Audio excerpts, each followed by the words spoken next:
Okay. Coaches, can you see the screen? Has it popped up on your side? Maar pas dit op die. Onthou nou ons kan daai ding sit Okay. waar If I could just ask sorry guys, if I could just ask all the attendees, if you can just please turn off your microphones as well as your video feed, just so that we can have an easy conversation with the coaches that's uninterrupted. We'd greatly appreciate it. Thanks very much. So Drikus, Kabamba, thank you very much again for joining us this afternoon. We're going to jump straight into it. One of the first themes that we're going to chat about today is just your guys' coaching journeys, and we'll give Drikus an opportunity just to start off the conversation. I know Drikus has been involved in the rugby club for a good couple of years now, and most recently has stepped up into the head coach position after Coach Harvey's moved on to the Cheetahs.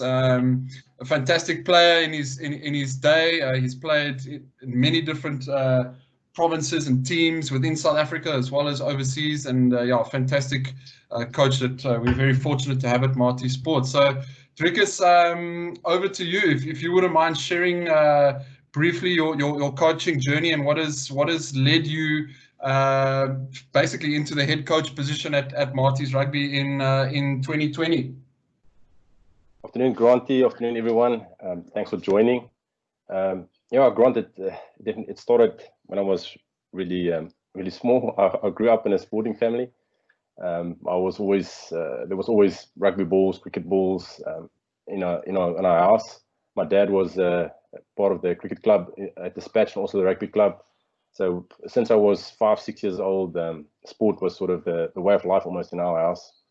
And my mom always tells the story. I didn't have a teddy bear. I slept with a rugby ball. So I was very passionate since a young age about rugby. Another story she tells is that they couldn't sleep on a Sunday afternoon because I'd sneak out and go kick the ball, and all they'd hear was the thump of the rugby ball. So it started when I was very young. I was fortunate enough to be in a very good group of players also in the high school. I think we wrote it there that I actually had the same coach from under 14 just until matric. His name was Francois Hancke. He was an ex-EP scrum half, and he was very instrumental in sort of my development. Since a young age, I also knew that I wasn't the biggest. I was tall, but I wasn't the biggest lock. So I wasn't always physically going to dominate guys. I had to be technically astute. So that's why I said there that the coaching started at a young age already, because I had to sort of try and be technically better than the rest, be faster than the rest. So I had to sort of outthink and outsmart players a little bit than physical bruteness, if you want to call it that. Yeah. So So I still distinctly remember I don't know if you some of these guys, Sean and those guys will remember in '95. There was a announcement on the radio that rugby is going to go professional. So at that stage, I was in standard 9 and 16 years old, and like I said, passionate about rugby. And I still remember driving in the car with my dad, and he looked over to me and he said to me, "Listen, you know what that means?" And I said, "No, well, not what do you mean it means to me?" He said, "It means that you can make a job out of it. You can make a job out of rugby." Yeah. And I started. It was obviously my dream, and I started working for it. So from a young age, I started working on my sort of technical aspects of a lock forward, started working on the jumping, started working on ball carries, defense. Like I said, I had to be technically better than the rest. And I had to work hard. I wasn't maybe the most talented physically wise, but I was always dedicated and always hardworking. So I started working towards my dream. And luckily enough, I played till I was 34. That's fantastic. And obviously you know, one of those unique, coaches that we're lucky enough to have in the system that obviously came to Stellenbosch University studied and played rugby for Marties. When we spoke earlier, you spoke about influential coaches, that you experienced at, as you were making your way through on your rugby journey. You highlighted Gert Smal and Henny Becker, hugely influential people in your career. Were there any other coaches, perhaps a coach at Marties while you were studying and playing there, that had an influence on, well, firstly, your playing career, but secondly, that you may have been able to steal some coaching wisdom from them that you could be applying in your context now within Marties Rugby? Yeah, definitely, Grant. I was also lucky enough that I had a lot of good coaches that I played under. So it was definitely those two. I mean, he brought me to Stellenbosch. So I was always grateful to him, and he always sort of followed me and always had a word of advice, even when I started coaching. Same with Gert. When I started in province, Gert Smal and Carl du Plessis were the coaches. Well, actually, before them, it was Alan Solomons and Peter de Villiers also had he was a very good communicator, always communicated well with me. And then when at Marties, I must say, Kirky was a legend, legend. So I played under him for a while. Won Supersport National Club Champs under him. I played my first Currie Cup game also at Stellenbosch at that stage. I was in 1999. I was still 20 years old. There was a lot of injuries at Western Province, a lot of injuries at Stellenbosch, and I was lucky enough to play my first Currie Cup, get my first Currie Cup cap then already. At Stellenbosch, there was something, I can't remember, there was something wrong with Newlands and we couldn't play there. We played at Stellenbosch. Yeah. And I still played a lot of the 95 World Cup Springboks who still played there. Yes. Who I played against was Hannes Strydom. So a few years ago, he was sort of a hero of mine. Now you play against the guy. That was a fantastic experience. And other coaches, I think one of the coaches that made a big impact on me was also Fabien Galtier at Australia. He's the French coach also now. He's a fantastic tactician. The forwards coach that coached with him was Eric Béchu. He was a legend in France, and he was more of a people's person. So they made a great duo. But I learned a lot of the technical and tactical side from Fabien. He also introduced a system where he had the players present the opposition. And I was one of the first to sort of put in my hand and said, "Okay, coach, I'll do it." And in the first week, he asked me to decipher sort of the defense of the opposition team, and it was Claremont. So I quickly had to learn, but I loved it. I loved the analysis side of it, and he taught me a lot about it. Hopefully, he allowed you to present in English, and he wasn't stuck on you just doing it in French. I do it in French, Grotty. So then, Drikus, after your playing time in France, your first kind of step into the coaching realm was within the academy set up at Montpellier. How did it go from there, and how did you find that transition from being a player and then stepping into that coaching role? It wasn't. I'll be honest with you, it wasn't that easy. I think even though you always try and get into the technical detail, like I said, I had to be a technically sound block. It's still to give the message over to a player is not that easy, because you were sort of a professional rugby player for a long time, and in your head it makes sense, but to get that message over is not always that easy. And obviously, also there's a lot more to it. Making sure that your periodization is right, making sure your planning is right, making sure that you reflect on your sessions and all that. Luckily, I got taught also when I stopped playing. I started coaching at the academy at Montpellier, and I went to and did a 2-year coaching diploma, which was very beneficial. Learned a lot there, just to get everything in place and just get that message over better, and just construct your own coaching methodology, which obviously you don't have if you're a player. Yes. No, so that and also at the academy, I had to coach from 6 years up to 18, 23, and then sometimes up with the professional side.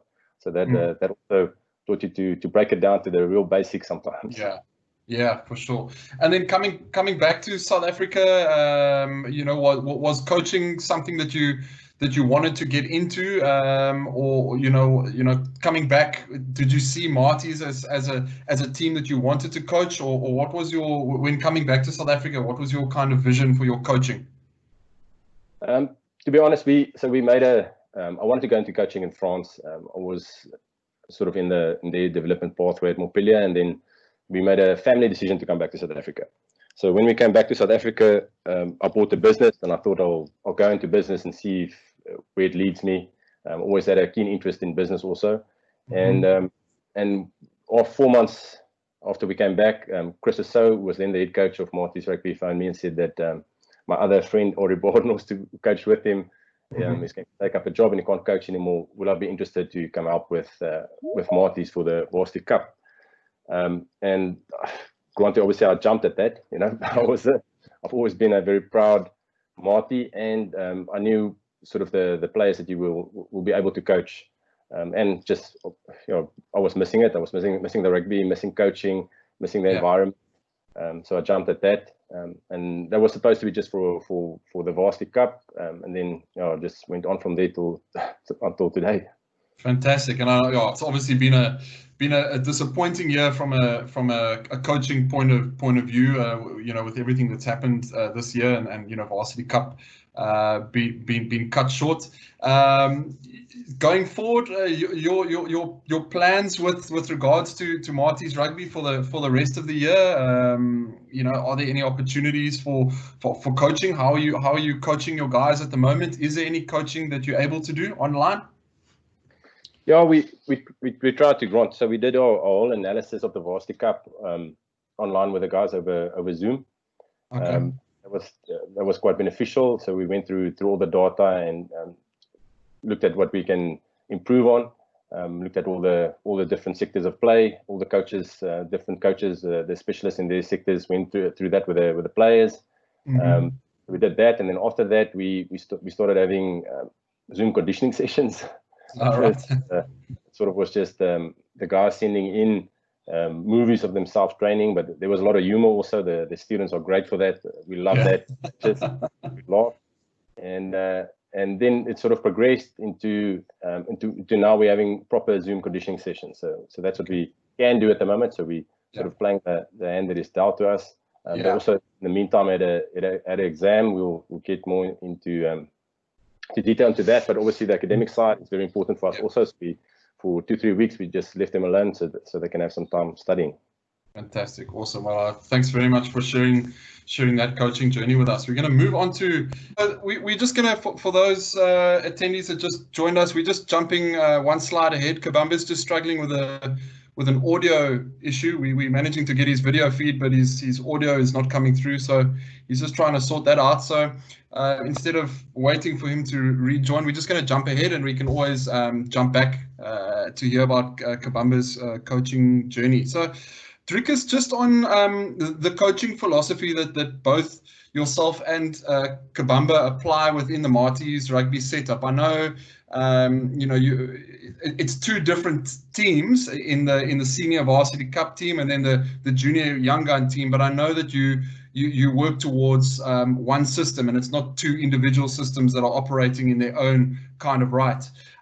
Could you perhaps elaborate a little bit on your guys' coaching philosophy or the Marty's Rugby way of coaching and development with our players? Yeah, for sure, Grant. You know, we like we said the other day to you, we definitely working towards one system. So we what happened was Marty's didn't have a young gun section, and Kabamba and Christopher Lotter at that time was brought in to build a young gun section. Always did very well to build on the senior section to make that better. Work that started with Chris Rousseau, and then at the sevens was built by Miyagi, by Coach Ian McCann and Mokichi. So what we're doing is we're sort of refining the system, making it one. So I'm at the top, and I synthesize the whole system, make sure that everything is aligned. And we've got great coaches. Kabamba's at the young guns. Norman Jordan does the attack for the whole club. We got some coaches in that help coordinate Ace on defense, Maurice Ritter on scrum, and Eddie Fredericks is now with the sevens and also helps with the attack and the defense. So we've got great coaches. Yeah. But what I try and do is I try and synthesize and make sure that everything is aligned. Talking to our coaching philosophy a bit more, we definitely have a holistic approach, a lot the same as what Marty Sport is promoting. So we believe that we have to invest in the human side of it, in the human side of the students. We were all rugby players, and we all learned a lot from rugby. Not only to become good rugby players, but to become good men, if I can use big words like that. So we use the sport to show them sort of what success can be, to show them how to build success. So I'm going to leave the recruitment out because I think that Kabamba must speak to that if he can later on. I'm on the line now. Ah, there we go. He has joined us. Yes. Sorry, Grant, man. I just went onto my phone because my computer just froze. The No worries, Kabamba. We jumped ahead just because of time, and we're chatting about the coaching philosophy at the club now. And we can jump back a slide once we finished with this one, and we can chat about your coaching journey. But Drikus just briefly touched on the Marty's rugby system, that it's one system and not two systems, and the development of the player comes first with their individual skills, and he started speaking about your role in recruitment and in recruiting good talented players that are not only talented in rugby but are also talented academically and can get into Stellenbosch University on their academics. So I don't know if you want to just jump in there and chat about recruitment and kind of what you do and how that speaks to the Marty's rugby way or the coaching philosophy. Yes, thanks, Grant. Thank you, listeners, and I just apologize for what happened earlier. Just from the recruitment aspect, Marty's stand for smart recruitment, so we need to be academically strong and in the same also rugby strong. So we're looking at both sides of aspects of the student. So what I normally do is that I won't get that only in matric. So I normally take it back to grade 10. So I take it back to under 16 and then start walking the path with the kids that I identify there to make sure that they have the right subjects, they get through school, because it's difficult to just talk to a guy in matric and suddenly you need to apply with the grade 11 marks, and then you have a problem getting the guys into the university. So it's a pathway that starts like 2 years back prior to matric.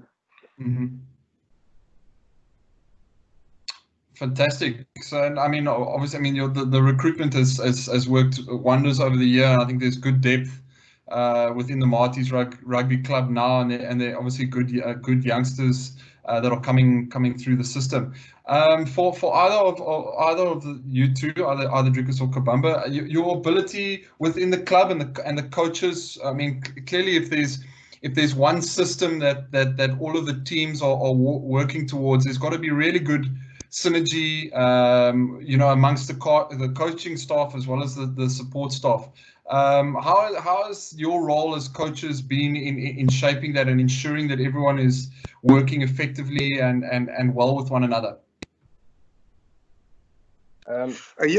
Okay, tricks. Okay, so we normally go out and as coaches that we have equipped each and every one, because Drikus is the head coach, each and every one needs to take control of his field. So what we normally do is you need to equip yourself within your field so you know what your roles and responsibilities are.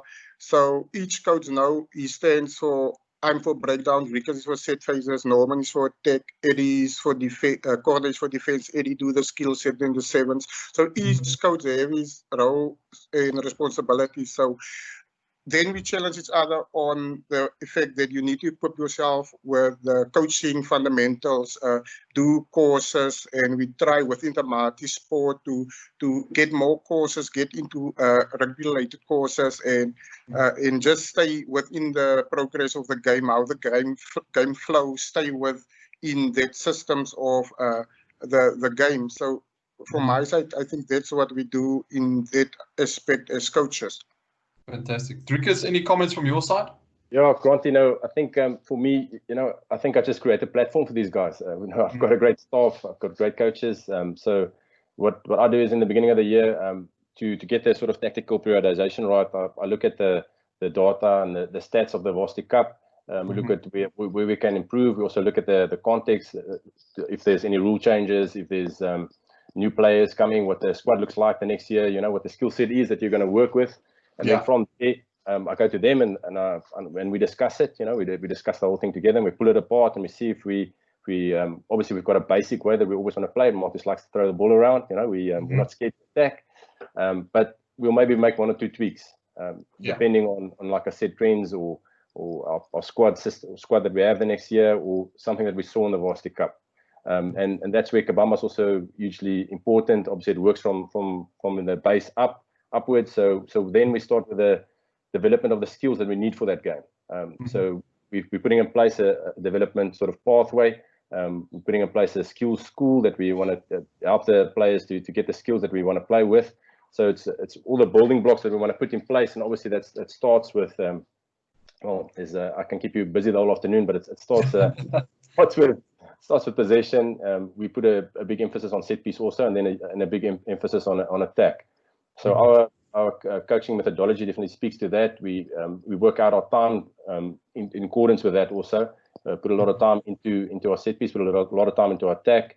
I think the Martis way has always been an exciting brand of rugby, and we all, luckily, all our coaches also like that. We like to coach that. We like to play in that way. I think it's a lot of videos of Kabamba. We played sevens, and rugby was very attacking, and Norman also. So Eddie also. So we all like doing that, and we like working together, like we see on that slide also. Awesome, and obviously one of the most important things within the rugby club, obviously one of the major competitions for the year is the Varsity Cup, and over the years the rules have become stricter and stricter with regards to the academic standards that need to be met for the players in the team. I mean, I remember the first Varsity Cups where there were still players that were allowed to play that weren't even at studying degrees. The likes of at Marties, somebody like Juan de Jong, who went on to play for the Springboks, was playing for Marties in the early Varsity Cup days. How important is it for you guys, the academic side of things in relation to the student athletes and the rugby players that you work with? You can Hancke, Ben. Well, Granty, as you know, like I'm working with the first 2 years of the students, so the under 20 level that I'm working with those kids. So I need to make them understand that there's a total difference between high school student and then varsity student. So that first 2 years, I need to prepare them to understand that academics and sport, you need to be able to merge the two to make it work. So you can't play rugby at the university if you don't get through in the academic side. So in the first 2 years, I make them understand that you need to balance the two, because you need to go to class between 9 and 5, and then after 5 you need to have a rugby professional high performance setup in rugby. So for the first 2 years, I make them understand that when they get to the senior squad, they understand that the balance and how to do both, and with the Western Province, sometimes provincial duties in there. And there's where Drikus take them over, and then they understand that path, and then they focus at the seniors within the degree that they need to go, and they have the foundation already laid for them when they get into the senior rugby club. Yeah, and how important is it, with the different cultures and the backgrounds of the players within the club? I mean, I know the culture that exists in the Marties Rugby Club at the moment that's been developed over the last few years it's one of the best team cultures that I've ever had the privilege of being a part of. Just the brotherhood and the love that the guys have for not only the sport of rugby and the club, but the real genuine friendships and love that they have for one another and what they're doing. How important has the culture shift been in driving the club forward, in developing great people that can contribute to society once they've graduated? Oh, massively, Granty. I think the thing that is important for us is our culture is values based, firstly, and it's player driven. I think that's why we've got a good engagement from the players at the moment. They all enjoy being together. They're a great bunch of guys. We're privileged enough to work with guys who want to learn. And like you say, at the end of the day, we sit with them at the beginning of the year and we'll go through their sort of goals and and I'll ask them the question, same what Kabamba does, if you want to become a professional rugby player, or what do you want to do after rugby? And it doesn't matter what they want to do, as long as that we can help them make a success. If they want to become an engineer, we want them to become a great engineer. If they want to become a rugby player, we want them to become strength. So the values-based side of it is important, because it's us accountable, coaches and the players, and the player-driven side is for the engagement. So we also want to teach them to sort of all become coaches. We say we from Kabamba upwards, we coach these guys to sort of be coaches also. So we in a practical way, what we do is we've got reconnaissance groups. We'll have an attack group with Coach Norman. We'll have a defense group with Coach Corney, and and each sort of specialist will have a group with him, and they'll see sort of trends in the rugby, even with the Super Rugby going on at the moment in New Zealand. You'll take years of new things we see and keep them inquisitive and keep on teaching them. So it's a very much a learning environment, and an environment where anybody can speak. The diversity is great.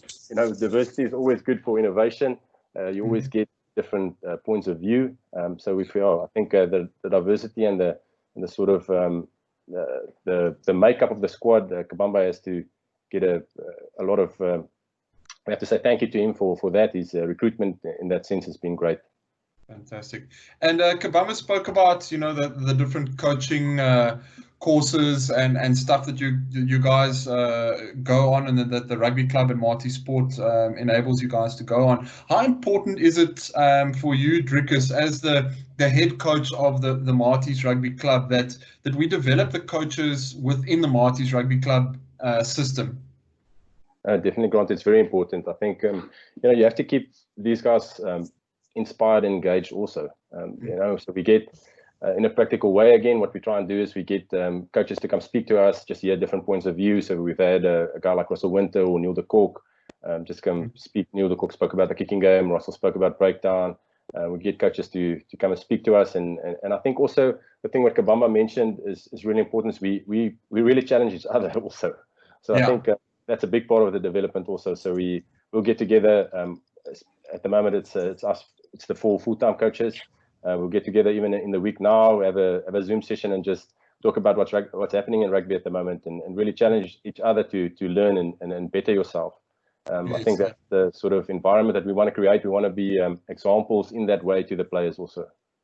Fantastic. And when we chatted earlier, well, actually towards the back end of last week, we spoke about the need to be innovative, and because we're in a knowledge sharing environment within the university, the willingness to share rugby knowledge and information with other coaches out there. But this leads to us always needing to change what we're doing, which is fantastic for innovation and for looking at new ways of doing this. Perhaps I can pose this question to Kabamba first, and then to Drikus. Is there anything innovative out there that you're looking at, in the next while at bringing into your coaching within the club that might be something different and might bring a different edge or dynamic to the coaching sessions at Marty's Rugby? Grant, there's a lot of new things that happen now with the rule changes and everything. So I'm working towards, as you say, I've been a coach that been a guy that like to play quick and want quick ball in running rugby, and I've been doing it a lot. And now with the rule change of the tackle and the release, that allows me to bring more attacking options into play now. So what I've been working on now, I can just go and take it to the next level. So the attacking part of I think the junior setup now will change a lot with the new rules that will help you.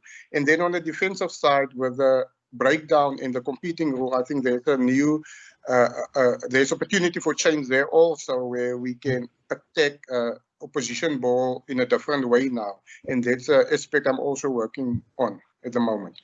Fantastic. Drikus, anything from your side? I know you and I briefly had a discussion a few weeks ago during the lockdown about data and the visualization of data for the coaches as well as the players. Anything that you're willing to share that you're looking at doing going forward, or bringing into your coaching going forward? No, Granty, we're always willing to share. I think from that side, from a technology side, we we always try and communicate in a way with the players that they understand quickly. You know, we want to spend time on the field and we want to enhance the understanding of the game. So it's these days, you know, the students are very technologically inclined more than us sometimes, the coaches. So we try and communicate in a way that they understand it, be that with video, with music, with graphics. Try and sort of show the data and make them sort of excited about it, to get each over.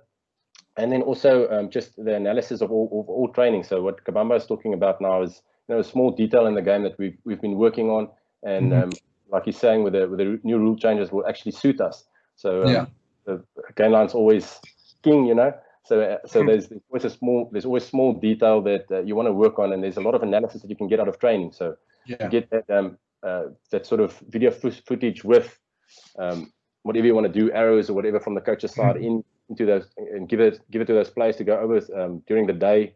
I think it's all going to sort of in a way where you can get to the training field and the players are already prepared, you know, and we can just go. I think in the past it was us standing in front of a board explaining to the players for half an hour, and sometimes you lose them because been in class the whole day and the message takes too long to get over. So you can just compact that message and get it over a little bit easier if you use technology. Yeah. Have you guys found as coaches that there's been a shift in the mentality of the players coming through the system with regards to you know, their data and numbers and wanting to watch video and analysis? You know, I can just think back a couple of years ago in the club, or when I first started out at Marty Sport, there wasn't too much of an interest in it. It was there, but there wasn't really active engagement in it from the players' side. But I mean, Chris Smith was, you know, after a Varsity Cup game, he would send me a message at 10 o'clock at night wanting to know his GPS stats for the match, and that just showed me that these guys now are craving information and data to improve their performances. Have you guys within the coaching space noticed a difference with the players coming through the system now? Yeah, Grant, I think the players that we work with now, they are technology driven. So the guys will ask you the evening of the match, then they get the game. So we need to be up to standards with the recording of matches, getting the data onto the system and getting it out to the players. So it used to be a while back. So I think about 10 years ago, when I still used to play, I played under Rassi, so you were analyzing match. So you need to analyze your game the next day. So you need to analyze everything, because on a Monday, he's not going to a video session and show you the game. He's just going to ask questions and we're going to make the mistakes right. So now I think we're moving back to that analyzing aspect of the game, where if the player understands the game and analyze it and he watches it himself, and it's cut out set face by set face or clip by clip, and he looks through it, he understands better than you going through a whole video. So you can only give that one player his aspect of the game and he focus on that, and then you only need to focus on a team aspect of the analyzing of the video. So I think it's important that we need to be clear on that we do give the guys the responsibility on their role, their job. So we need to set it out there and make them do their part in the analyzing part of their games. Kabams, I'm very happy that we haven't seen you climb up the mountain there on the Bergpad side and have different color pedals trying to dictate the play to the players yet. I'm glad that wasn't something that you picked up from Rassi at the Cheetahs. I think what we're gonna do now, we're gonna jump back a slide, and we're gonna go to Kabamba's coaching journey. We're gonna briefly run through that, just so that we still got 2 more slides to run through. So I'm just gonna go back a slide quick. And Kabamba, obviously you've chatted about a few things now with regards to the philosophy, but what was your journey like within rugby and eventually ending up and coaching the young guns at Marty's Rugby, from professional player to coach, that transition for you?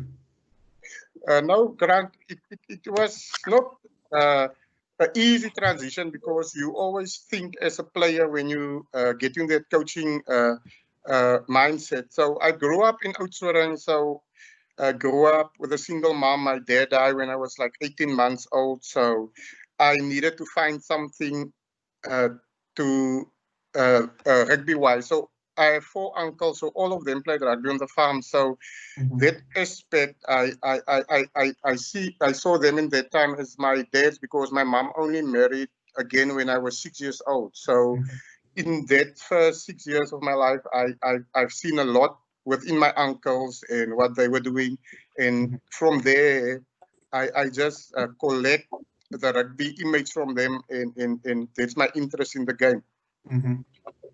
And I think one of the fantastic things, that when we were chatting about this was the fact that you'd never made any schools provincial teams while you were growing up. You were always viewed as too small, yet you were still able to go on and have a fantastic career. And I mean, it shows you on the slide, Southwestern Districts under 19, under 20. Under 21, a Currie Cup debut at 22 years old, Springbok Sevens in 2003, as well as the Stormers Super 12 training team. Part of the Cheetahs setup that won 3 Currie Cups back to back, I think it was, and then ultimately making your Springbok debut in 2006 under Jake White. There was something interesting that you spoke about when we were chatting about this. Was about a player making their Springbok debut in a pre-World Cup year. How was that for you as a player and your experience in working under Jake in the year before a World Cup? Yeah, Grant. Before 2006, a lot has happened. So I grew up on a farm, so you needed to play with. There's not enough kids to play in teams. So under 6 to under 9 play in one team. So you play with older kids. So when I moved to the town, so then I started playing in my age. That was from under 11. So I think at that time I were already behind a few kids. So at primary school, I didn't make junior team. So high school, that's water under the bridge. I was simply too small to make SWD Cravenwick team. So then I moved on, and I think thing that helped me a lot were academy. So I went to SWD Academy. So I went to academy at 19 years old. So I were in a rugby training facility where I trained to pass, trained to play the game, were trained to analyze and all of that, and that made me understand the game better. So from there, I went to a SA Rugby Academy, so provincial academy to a SA Rugby Academy in PE. So under there, Herman Masamla, those guys identify us. We went for a year, and you get the best coaching, best coaches under Usan Gorgonzola, the guys in PE, best physios, HP, high performance S&T. So now you understand the game better, coming back, making provincial debut. So when I did all that, I became a Springbok in the pre-World Cup year. That's the most difficult time to become a Springbok because the coach already, because you can't go into a World Cup just with a 1-year plan. You have a 4-year plan. So when his term started in 2004, he already knew who are the group of players he wanted to take to the World Cup in 2007. So for me, becoming a Springbok in that time was a good experience for me, being part of the best 23 in the country. But I think at that time, it's also the most difficult time because the coach already have his squad already aligned. So for me to push into that World Cup squad was the most difficult thing to be able to do. But if I were selected, it would have been nice having a gold World Cup medal around my neck. For sure. Definitely. And Kabamba, unfortunately in your career, you did have a few injury setbacks, but you said that, that really helped you to develop your coaching skills because you used that time when you couldn't be playing to help nurture the next generation of professional players coming through or young players at schools. How was that initial start of your journey within the coaching sphere? Yes, with me being through all these rugby academies along my rugby career, and when I started professionally, whenever I got an injury, a long-term injury. So then I said to myself, this is the time that I'm going to upskill my coaching career and equip myself within the coaching path. So I had a few hectic injuries along the way that kept me out for 9 months. I had one knee injury that kept me out for, I think, around 13 months, more than a year. So Yeah. those injuries gave me time to upskill myself within the coaching and because that's the thing I saw myself in that time. I see myself doing after rugby coaching, because I used that time wisely and I invested in my career in that time. Fantastic. I'm gonna fantastic stories from both coaches with regards to their coaching journeys, each unique in their own right. I'm gonna jump forward, coaches, just for the interest of time. I'm gonna jump forward to working with student athletes, and particularly, obviously, you guys are both at Marty's Rugby and dealing with Stellenbosch University students. How is it for you working with the student athletes at Stellenbosch University? What makes it unique? What makes it a special environment? And what makes it a place that attracted you to want to come in and coach at?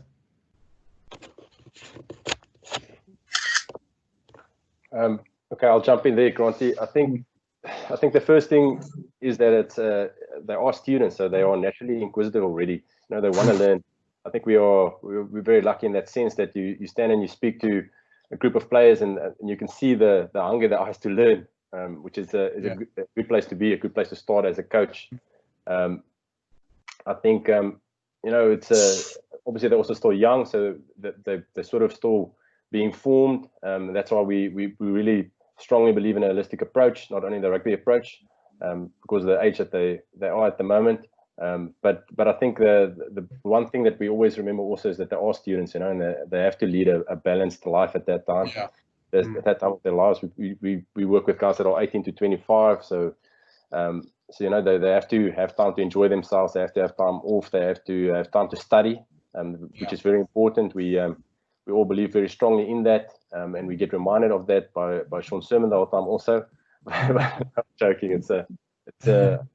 It's obviously it's very important for us, as we all didn't really have that opportunity of people guiding us in that sense. So to put it in short, we try and be mentors for these guys also. We try and mentor them in the right way, learn from our mistakes, and help them in the way forward.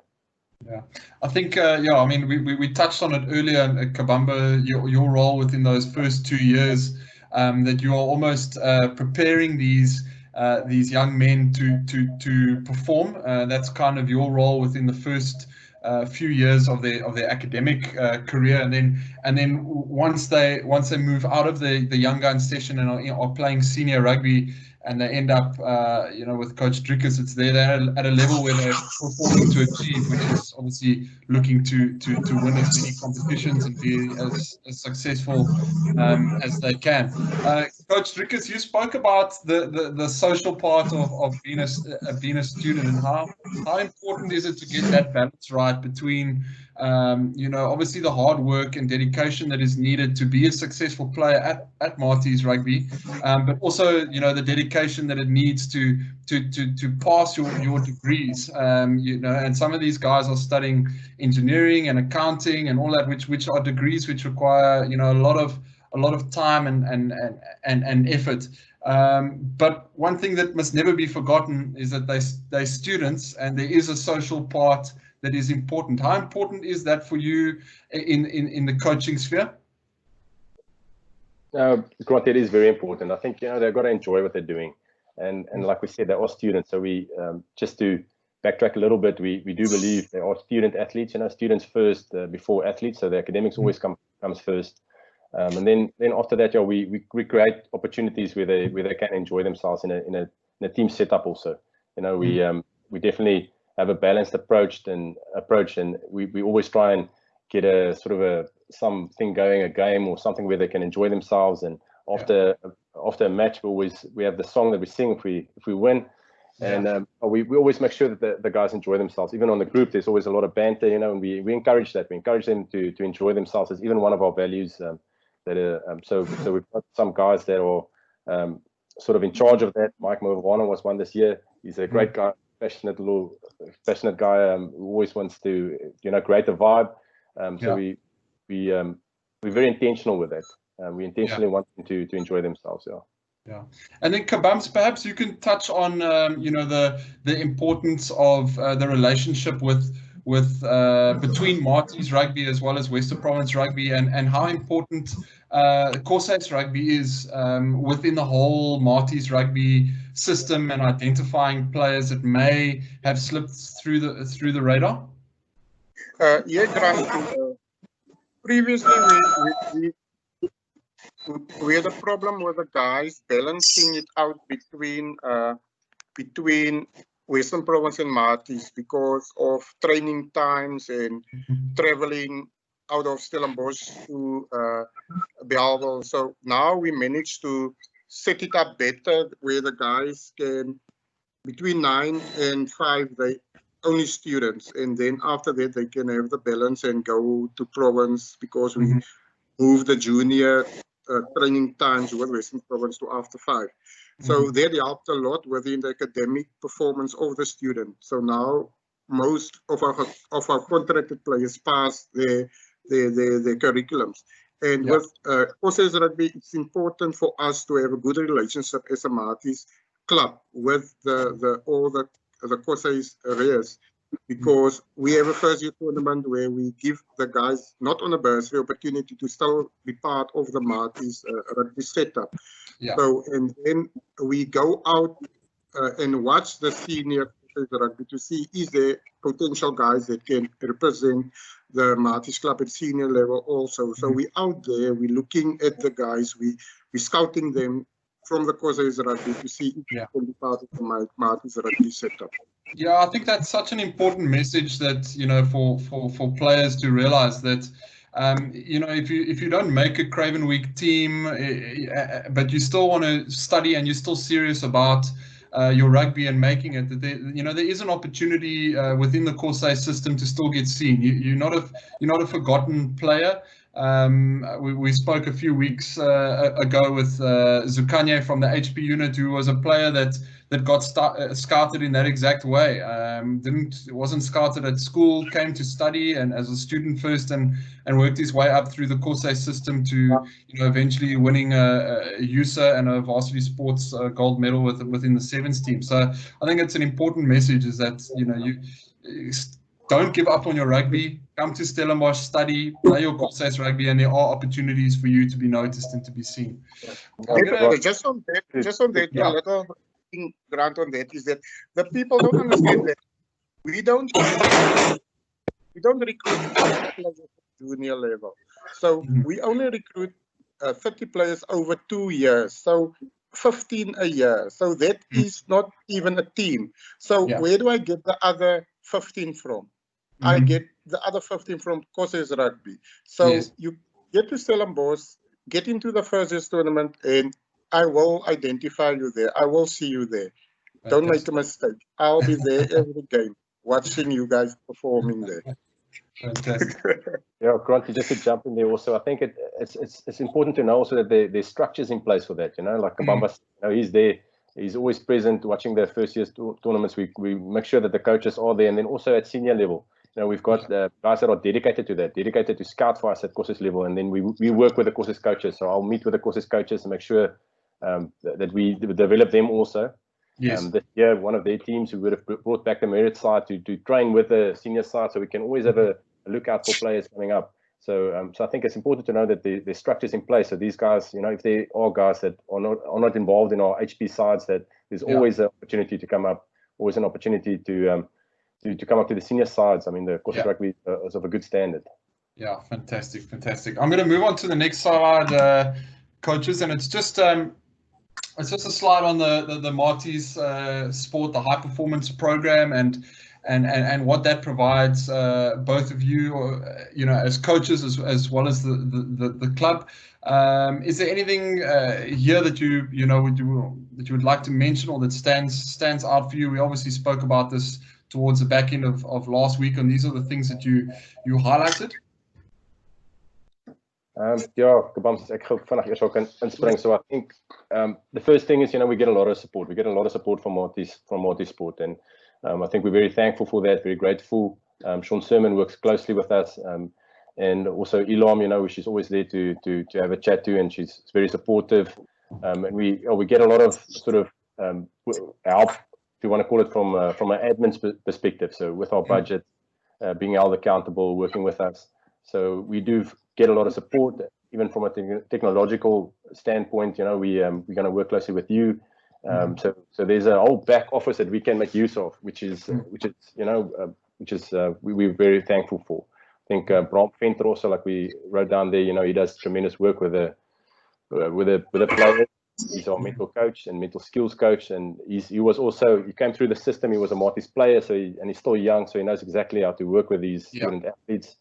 And like I mentioned to you last week also, I think the thing that is nice for us to why we want to work with multi-sport that much also is there's a real drive for excellence. It's something that Marty's Rugby Club has stood for a very long time, and something that multi-sport stands for now. And it's not only written down, there is really a drive for that. Always sort of trying to improve yourself. Definitely. And Kabams, I know that you're a coach that loves connecting with other Smarty Sport coaches from different sports codes, whether it's swimming or cricket or tennis. How important is it for you as a coach to connect with other coaches outside of the rugby world? Grant, it's important to share ideas. First of all, just thanks for Sean creating the platform with Eugene for the Marty's coaches.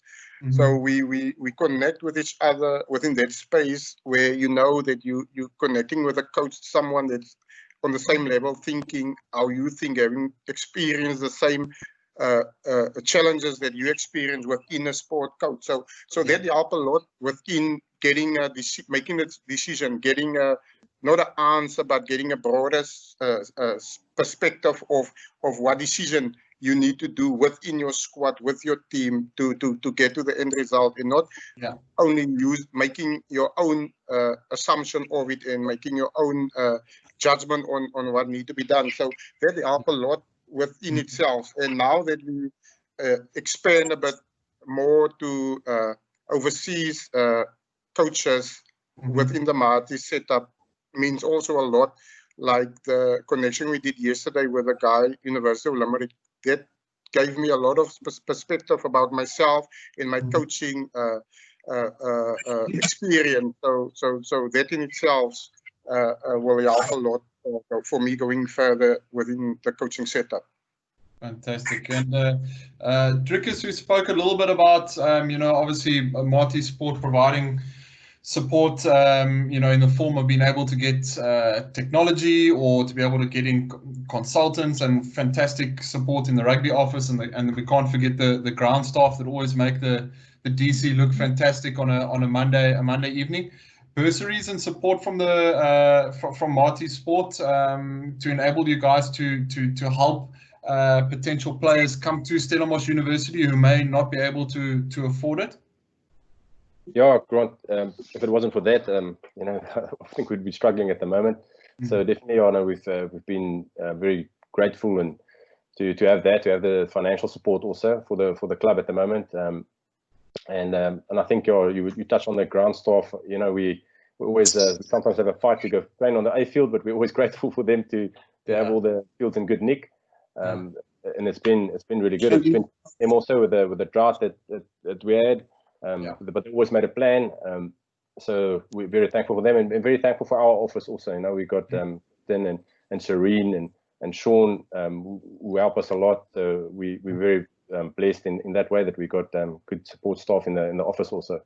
Yeah, and rugby's a contact sport, and there's bound to be a few bumps and bruises along the way.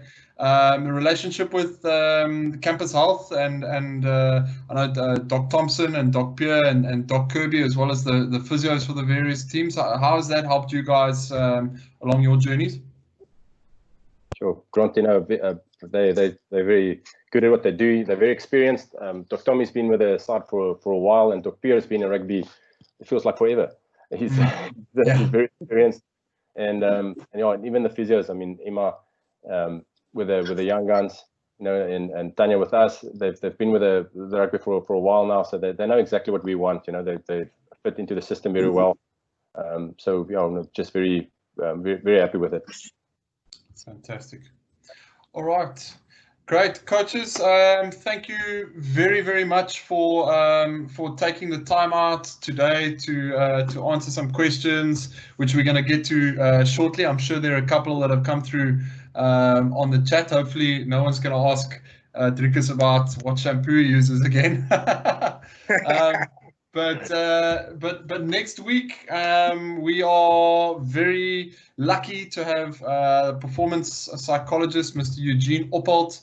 He's going to be joining us next week on the Connected Coaches webinar series. Eugene is as I said, is a performance psychologist who works with the majority of our multi-sport teams. He also works as a consultant to Cricket South Africa and the Proteas women's team.